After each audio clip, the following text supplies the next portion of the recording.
মাংসটা একদম দারুণ হয়েছে, শুধু ভাতটা একটু নরম হয়ে গেছে।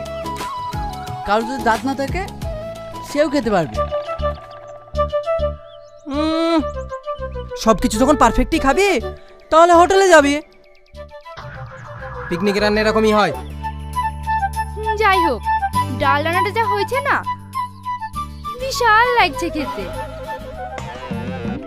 কেন, ভালো হয়নি নাকি? হ্যাঁ হ্যাঁ, ভালোই হয়েছে। মানে ওই সঞ্জয়ের পূজার ব্রেকআপের মতন। তার মানে কি বলতে চাইছিস তুই? না মানে ওই ডাল ডালের মতো আছে আর পানি পানির মতো আছে। এখনই গিয়ে যদি দোকানদারকে ঘুরিয়ে দেওয়া হয়, এখনই ঘুরিয়ে নিবে। দেখ রোহন, এই জন্য বলেছিলাম আমি পিকনিকে রান্না করবো না। সব সময় শুধু ইয়ার্কি মারে। এই তোরা থামবি? যা রান্না করেছে তাই খা।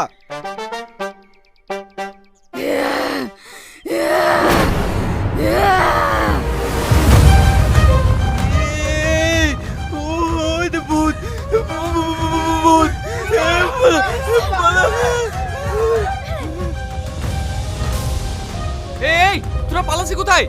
দাঁড়া।